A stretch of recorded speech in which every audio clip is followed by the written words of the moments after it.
السلام علیکم. د نوښتونو خپرونې مینوالو، زه سیما تاسو ته ځل بیا په خپرونه کې هرکلی وایم.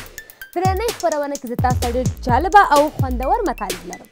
یو داسې توشک په اړه معلومات درکوم چې کښتۍ ته ورته توشک دی. دا توشک د ماشومانو او غټانو لپاره د ساتیرۍ زمینه برابروي. دا توشک که تاسې حوض ته واچوئ نو اوبه یې نه ډوبوي او د دې توان هم لري چې څو کسانه پرې ناسته وکړي او د اوبو له شور څخه خوند واخلي. دې ته د اوبو فرش وایي چې نورې نړۍ کې خلک یې په لویو حوضونو کې استفاده کوي او ماشومان پرې لوبې هم کولی شي. د دې توشک اختراع کوونکي وایي چې دا توشک د دې لپاره رامنځته شوی ترڅو خلک په اسانۍ سره وکولی شي چې د اوبو په سر باندې لوبې وکړي او ماشومانو سره پرې تفریح ته لاړ شي. که چېرته په کښتۍ کې لرې سفر کوئ نو حتما دا توشک له ځان سره یوسئ ځکه چې دا توشک په هیڅ صورت نه ډوبېږي. که خدای مه کړه ستاسې کښتۍ غرقه شوي او تاسو سره دا توشک په هغه وخت کې وي نو تاسو د ډېر وخت لپاره بهر کې ساتلی. د بهر له لارې غیر قانوني سفر داسې ډېر خطرونه لري او همداشان ډېری انسانان بهر کې د ماهیانو خوراک شوي دي. اختراع کوونکي وایي چې دا توشک 50 کاله ګرنټي لري او نه خرابېږي. دا توشک چې منځ کې یو تخته لري او دا تخته د SUP په نوم یادېږي چې دا تخته کولی شي د اوبو پر وړاندې ډېر زیات مقاومت ولري. دا رنګینه فرش یا توشک تر ډېره د لوبو دپاره مناسب دی او اکثره کورنۍ له خپلو اولادونو سره یو ځای په اوبو په سر باندې لوبې کوي او د ژوند څخه خوند اخلي. که کله مو د اوبو په سر خوب ته زړه وشو او یا مو زړه وشو چې ځان ته لمر ورکوئ نو دا د اوبو شین فرش کولی شي چې ستاسو د خوب لپاره ډېره ښه زمینه برابره کړي او په ډېرې ارامۍ سره خپل خوبونه وکړئ.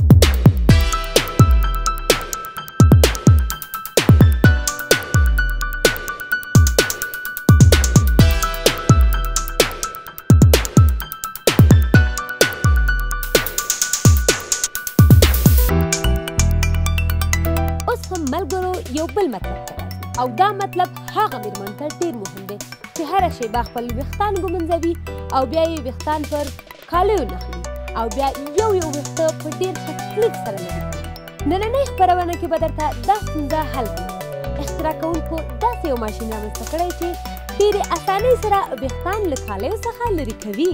که چېرې ستاسې کالي یا دریشي بخملي وي نو بیا ګرد او تارونه هم ډېر کش کوي چې د دې برش په مرستې سره ستاسو دا ستونزه حلیدی شي. دا برش د ږمنځې په څېر کوچني غاښونه لري چې ستاسو له کالیو هر شی چې اضافي پرې نښتی وي نو په اسانۍ سره لرې کوي. اختراع کوونکو دا ځل یو داسې شی رامنځته کړی چې تاسې به په استعمال سره ډېر خوښ شئ. دا برش ته هوریکین په نوم یادېږي. دنده یې دا ده چې واړه ذرات ځان ته راکش کوي او که تاسو وغواړئ نو په کورنۍ کارونو کې ترې د جارو په څېر ګټه اخیستلی شئ. خو البته هغه ځایان چې تاسو ته ډېر مهم او نه غواړئ چې هغه ځای کې واړه ذرات ولیدل شي نو دا کوچنی برش تاسو سره ډېره زیاته مرسته کوي. د بېلګې په ډول که کور کې مو واړه حیوانات ساتلي وي او تاسې ورسره وخت او ناوخت لوبې کول غواړئ نو دا برش ستاسې لپاره ډېر مهم او اړین دی تر څو له کوچني حیواناتو سره د لوبو وروسته ستاسو په کالیو د هغوی ویښتان پاتې وي چې دا کوچنی برش په یوه دقیقه کې دا ټول ویښتان درته پاکولی شي.